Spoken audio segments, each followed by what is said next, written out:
Yes, I haven't uploaded the video for a long time because I've been busy in certain stuff here and there. But I'm not surprised to talk about Kenyan politics again because, that's my home, so I have to talk something about it quite often.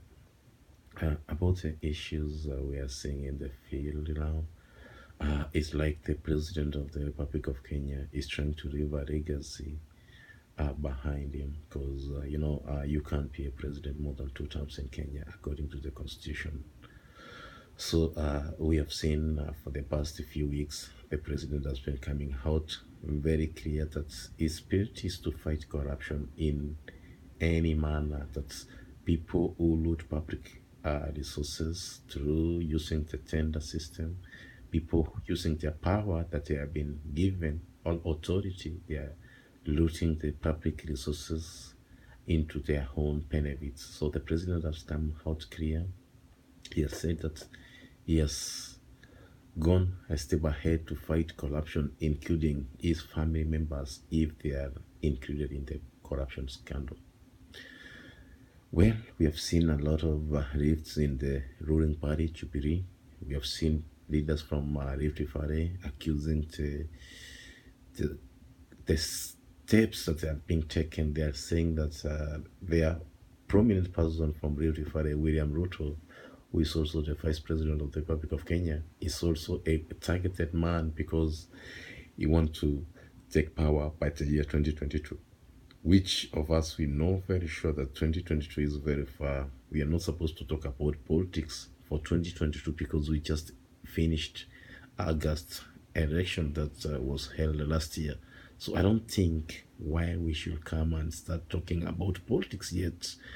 We are very clear that the government of Kenya need to work for the manifestos they had for the past election. And we have 4 years to 2022. Why are you starting to talk about politics? Succession politics is too high.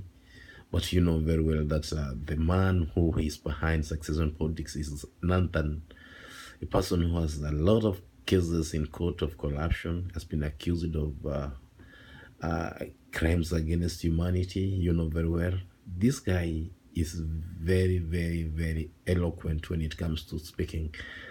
Is very smart. You know very well. He is a smart guy.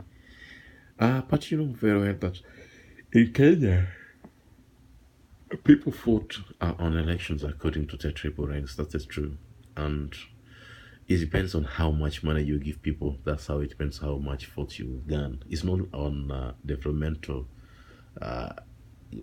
cards that you have hold this manifesto, huge manifesto for the country. It's how much money you give the public, and that's how people will vote for you. It's a learning economy. I mean, I don't know if we will ever have educated people who come out and say that, oh, we don't need money, we just need development. But you know, for now in Kenya, we have instinct to our uh, tribal cocoons. That's where we think about it. Anybody who comes from our tribe must be voted in, no matter how poor he is in his development record. We always go for that, and that's the reason why the country is backward, and that's why the reason we're being called a third world country. We Kenyans have issues, a lot of issues that we need to tackle. But for now, we are not even concentrating on the issues that we need to tackle.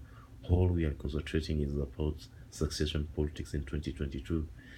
I will wish to say this and very clear. I wish we can have a fresh mind